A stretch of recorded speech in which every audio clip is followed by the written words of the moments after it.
Bonjour, chers élèves. Dans cette partie, la partie grande 2 de notion de logique qui est concernée, ça concerne bien les premières années sciences, c'est-à-dire sciences maths. Mais on fait aussi première année sciences X et aussi les premières années sciences et techniques ou bien sciences et agronomiques. Donc la grande 2, c'est quantificateur logique. J'ai déjà parlé de fonctions propositionnelles et maintenant je vais parler de quantificateur logique. Donc, quantificateur logique, ça veut dire c'est le quantificateur de quantificateurs. Il y a ce qu'on appelle le quantificateur universel, quel que soit, et il y a le quantificateur existentiel qui existe. Et ces quantificateurs, ils sont associés à une fonction propositionnelle. On verra quelle est la phrase quantifiée par ou bien une proposition logique où il y a le quantificateur quel que soit, et une proposition logique où il y a le quantificateur, il existe, quand est-ce il est vrai, quand est-ce il est faux. Je vais commencer par le, le, le quantificateur universel. Et avant ça, on considère la fonction propositionnelle, que je la note P de x, x appartenant à E, tel que A de x. A de x, c'est une propriété qui dépend de x, et x, il parcourt l'ensemble E. Et l'ensemble E, en général, ce sont les ensembles qu'on connaît déjà, c'est N, Z, Q, D, R, ou bien des parties comme des intervalles, ou bien les sous-ensembles. Avec A une propriété, j'indique que A c'est une propriété de la variable x. Et E c'est un ensemble donné qui est non vide. Quantificateur universel. La proposition qui s'écrit comme ça, A renversé, x appartenant à E, deux points qui se lit tel que A de x. Il se lit pour tout x appartenant à E tel que A de x. Ou bien, quel que soit x appartenant à E tel que A de x. Et lorsque je dis tel que A de x, est-ce qu'il est réalisé ou non réalisé? Le symbole, ce symbole bien sûr qui est le A renversé, est appelé quantificateur universel. C'est quel que soit. Quand est-ce qu'il est vrai? Par exemple, si je prends la condition quel que soit x appartenant à R, vous avez valeur absolue de x est supérieure ou égale à 0. Vous avez ici pour tout x, je peux la lire, pour tout x de R, valeur absolue de x est supérieure ou égale à 0. Est-ce que cette propriété ou bien, qui dépend de x, est-ce qu'elle est vraie pour tous les x de R ou bien est-ce qu'elle est fausse? Donc, quand est-ce une proposition de la forme qui s'appelle une proposition quantifiée, quel que soit x appartenant à E tel que A de x, ça c'est une proposition quantifiée par le quantificateur universel. C'est normal d'après sa lecture, quand est-ce il est vrai? Il est vrai si tous les éléments x de E vérifient A de x. Et quand est-ce il est fausse? Si tu trouves au moins un élément de E qui ne vérifie pas A de x, ce qu'on appelle un contre-exemple. Donc, cette phrase quantifiée, c'est-à-dire la phrase quantifiée, quel que soit x appartenant à E tel que A de x, quand est-ce qu'elle est vraie? Elle est vraie, c'est tous les éléments de E vérifient A de x. Et quand est-ce qu'elle est fausse? S'il existe au moins un élément x appartenant à un x de E qui ne vérifie pas A de x. Donc, je donne un contre-exemple. Si je prends cette proposition, cette propriété, quel que soit x appartenant à R, valeur absolue de x est supérieure ou égale à 0. Celle-ci, c'est une proposition vraie. Pourquoi? Car valeur absolue de x est, toujours positif. Est toujours positif. Ça, c'est une propriété. Donc, elle est vraie. Mais si je prends une autre proposition, quel que soit x appartenant à R, racine de x, racine appartenant à R plus racine de x appartient à n, un entier naturel. Si je prends celle-ci, est-ce que chaque fois que je prends un x positif, la racine de x est un entier naturel? Non, elle est fausse. Pourquoi? Car si tu prends x égale 2, alors, si tu prends x égale à 2, alors racine de 2, il n'appartient pas à n. Ou bien racine de 2 appartient à n est une proposition qui est fausse. Donc, je reviens à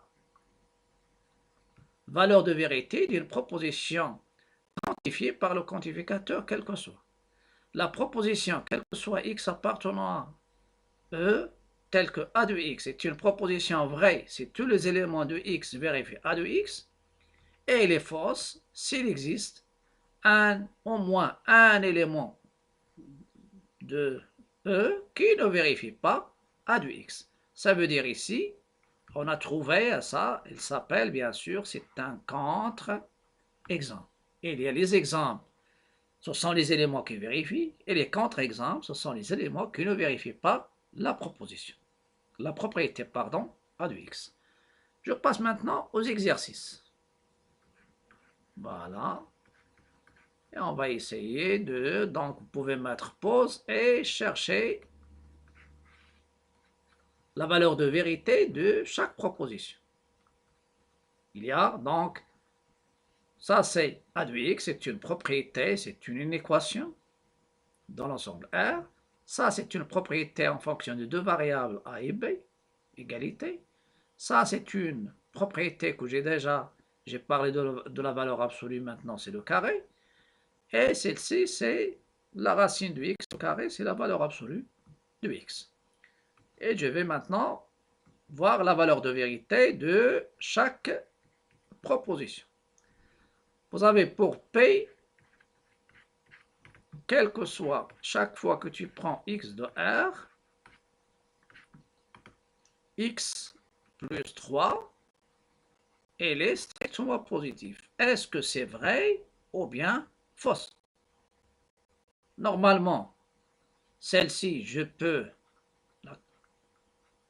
Celle-ci, ça, c'est pour x supérieur ou égal à 3. Je vais écrire ici x plus 3 supérieur strictement à 0. Ça veut dire x est supérieur strictement à moins 3. Ça veut dire ici x, tous les x qui vérifient cette propriété, ce sont les x qui sont supérieurs à moins 3. Et les autres, dans l'ensemble R, il n'y a pas uniquement les x qui sont supérieurs à moins 3. Vous avez moins l'infini, vous avez moins 3, c'est l'ensemble de solutions de l'équation. Tous les x qui vérifient la propriété x plus 3 strictement positive, ce sont les éléments de l'intervalle, moins 3 plus l'infini. Et les autres, donc P est fausse. Et je vais prendre un contre-exemple. Si tu prends x égale, par exemple, moins 4, alors, moins 4 plus 3, il est égal à moins 1, et moins 1 supérieur à 0, c'est une propriété, c'est une proposition fausse. Donc ça, c'est quoi? C'est un contre-exemple. Et c'est un contre-exemple.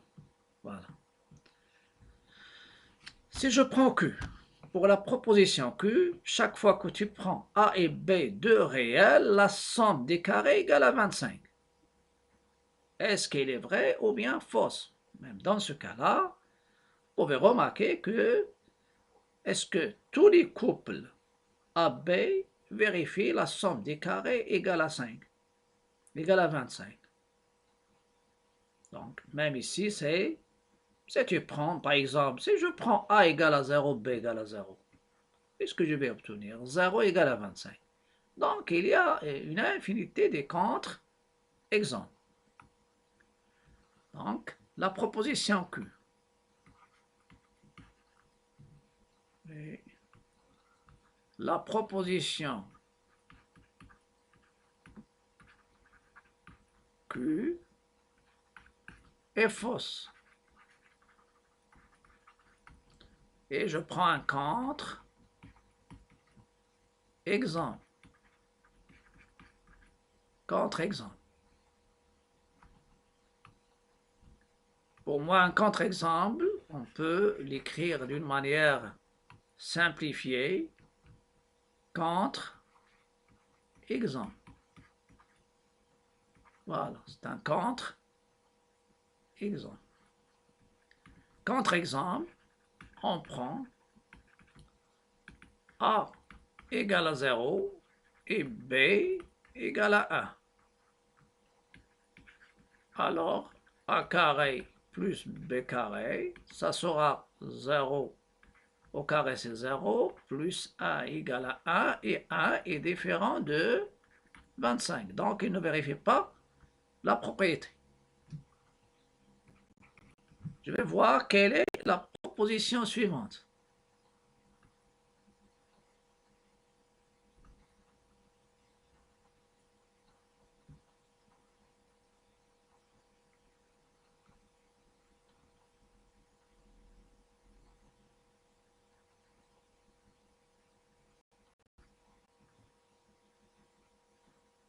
Il nous reste maintenant deux propositions. La proposition R, quel que soit x appartenant à R, x carré est supérieur ou égal à 0.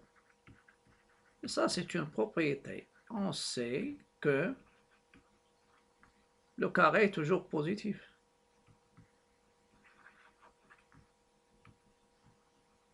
On sait que x carré supérieur ou égal à 0 est toujours vrai.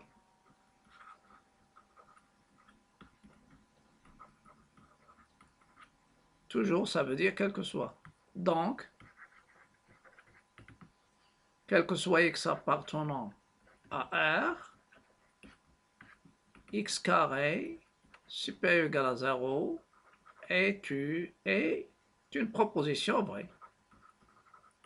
Elle est vraie. La même chose pour t. T. Quel que soit x appartenant à R, la racine de x carré, c'est une propriété.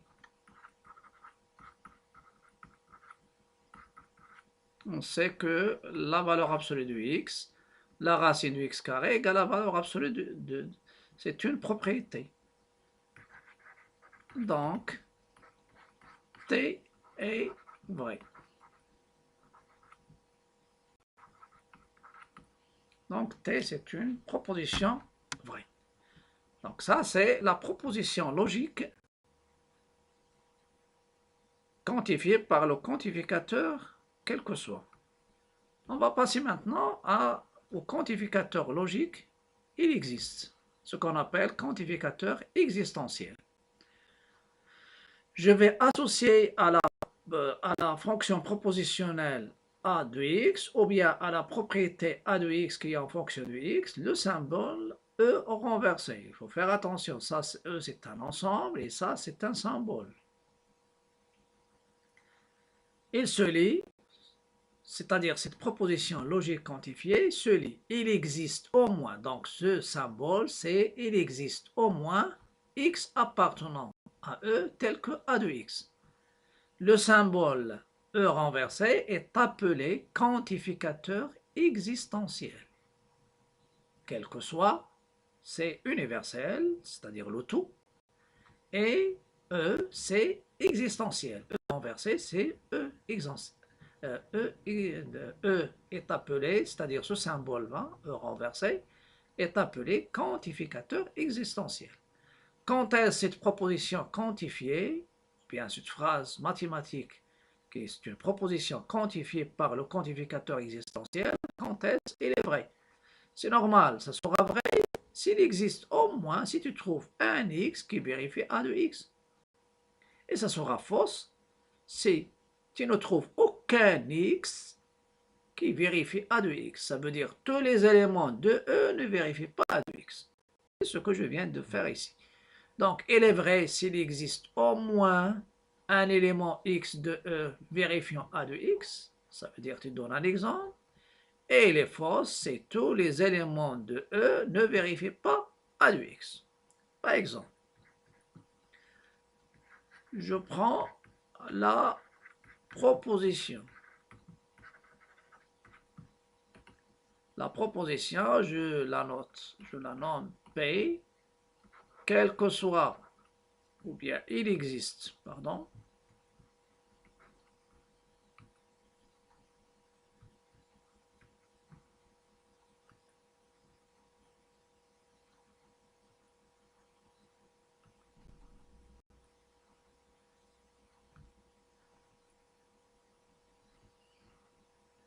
parce que j'ai le quantificateur ici existentiel. Il existe au moins un n qui appartient à une étoile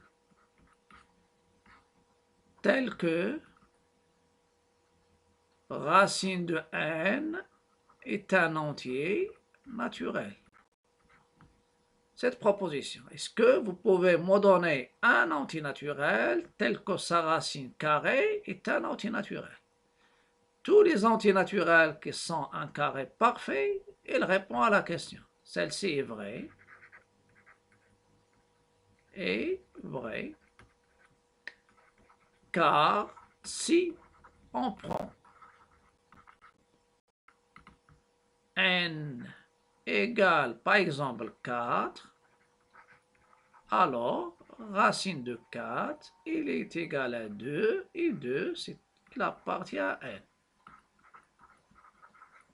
Qu'est-ce que j'ai dit ici? J'ai donné un exemple.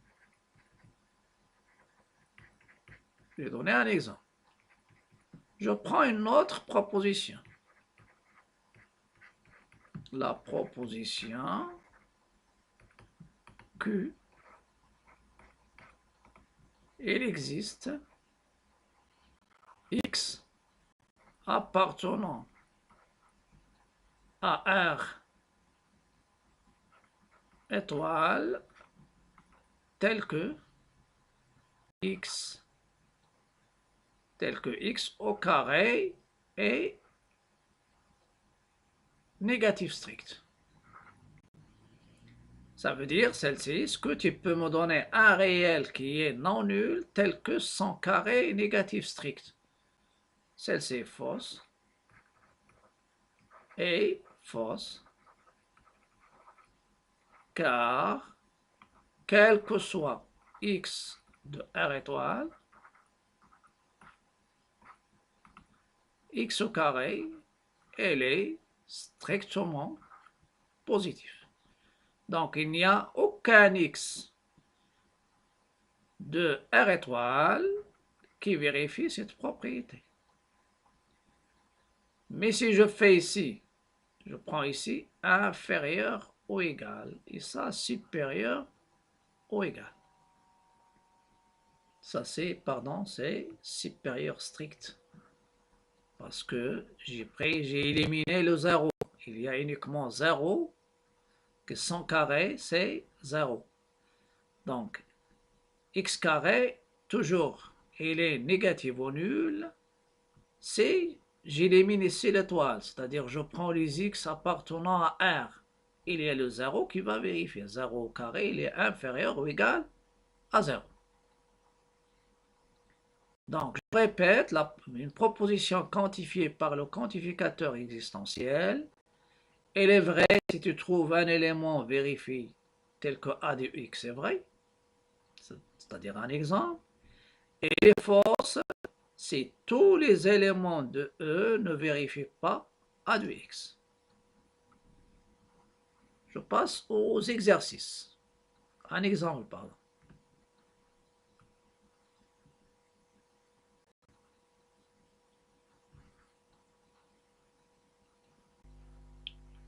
Je passe maintenant aux exemples concernant la proposition logique quantifiée par le quantificateur existentiel.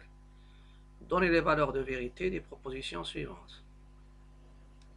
La proposition P. Il existe au moins x appartenant à R tel que x plus 3 est strictement positif. Q. Il existe au moins un couple AB appartenant à R au carré tel que A carré plus B carré égale à 25. R. Il existe au moins un x appartenant à R tel que x carré est strictement négatif. Et T. Il existe au moins n tel que n carré est inférieur strictement à n. Donc normalement, ce sont quelques propositions que j'ai déjà données avec le quantificateur universel, c'est-à-dire avec quel que soit. Et on va essayer de voir avec le nouveau quantificateur existentiel. Pour la proposition P, vous avez x plus 3 strictement positif. Voilà, x plus 3, mais il y a le quantificateur. Sinon, c'est une fonction propositionnelle. Et la fonction propositionnelle, il devient une proposition si on lui a associé un quantificateur universel ou bien existentiel. Je sais que x plus 3 strictement positif, c'est seulement si x est strictement supérieur à moins 3. Donc, P est vrai avec un exemple. Car si on prend x, essayez de prendre un x qui est supérieur à moins 3. Je ne cherche pas un contre-exemple comme le cas de quel que soit. Si je prends x égale à 0, alors 0 plus 3, elle est égale à 3, il est strictement positif, donc c'est une proposition vraie. Donc ici, j'ai donné un exemple. Parce que il existe, il est vrai avec un exemple et il est fausse si tous les éléments ne vérifient pas la proposition. Je passe maintenant à Q. Pour la proposition Q, vous avez dans la proposition, il existe au moins un couple AB appartenant à R au carré tel que A carré plus B carré égale 25. Cette proposition est vraie. Essayez de, car si tu prends par exemple A égale à 0 et B égale à 5, alors 0 au carré plus 5 au carré, ça donne et respecter l'ensemble, c'est-à-dire dans R égale 25. Donc j'ai donné ici un exemple.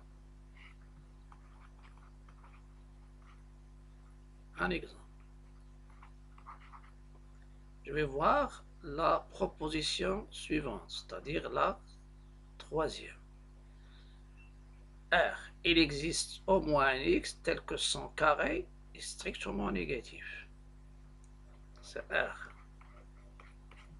Il existe au moins un x de R tel que son carré est strictement positif. Normalement, strictement négatif.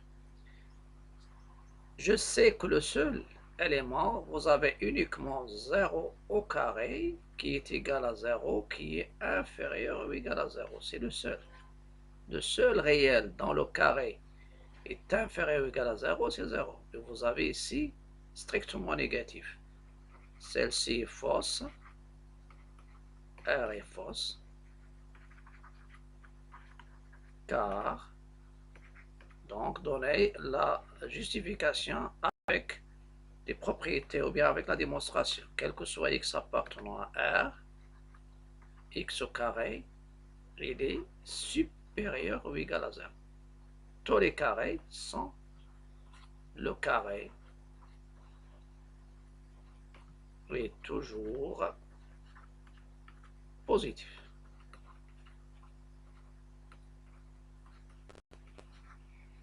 Vous pouvez remarquer ici, si je change inférieur ou égal, si je fais inférieur ou égal, il y a un exemple, c'est le 0, c'est le seul. Je vais voir la dernière proposition. T. Il existe au moins un n de n tel que n carré est inférieur à n. C'est T. Il existe au moins un n appartenant à n tel que son carré est inférieur strictement à n. Normalement, parfois on peut croire que le carré est toujours supérieur, c'est-à-dire un antinaturel dont le carré est inférieur à n. Dans ce cas-là, qu'est-ce qu'on doit faire? Vous avez n carré inférieur strictement à n, ça vous donne n carré moins n strictement négatif. Donc n fois n moins 1 est inférieur à 0. Et vous êtes dans l'ensemble n. C'est-à-dire le n, et je sais que n, elle est positif. Ça, c'est positif ou nul. Donc, forcément, celui-là, il faut qu'il soit négatif ou nul. Donc, il nous donne n inférieur à 1. Inférieur à 1. Et vous avez ici le n, ici, il faut qu'il soit strictement positif, car le produit n'est pas nul. Donc, le n doit être entre 0 et 1. Strictement. Il n'y a pas d'antinaturel entre 0 et 1. 2, etc. Donc, cette proposition T est fausse, car il n'existe aucun n appartenant à n tel que le n est entre 0 et 1. Si on est dans Q, on peut trouver les quotients, c'est-à-dire 1 demi, 1 sur 3, etc. Donc c'est une proposition qui est fausse. Je vais stopper ici et avant de vous quitter, je vous invite à cliquer sur le bouton s'abonner. N'hésitez pas aussi de liker, partager et commenter. Pourquoi s'abonner à ma chaîne? Pour recevoir tout ce qui est nouveau dans ma chaîne. Parce qu'on va essayer de continuer, c'est-à-dire la notion de logique, et après on va passer pour les sciences maths aussi, aux applications, aux ensembles, et après les applications, et on continue le cours des premières années sciences maths. Mais ce cours-là, concernant la logique, il est aussi commun à plusieurs branches scientifiques. N'hésitez pas à liker, partager, commenter et aussi s'abonner à ma chaîne en cliquant sur le bouton s'abonner. À bientôt.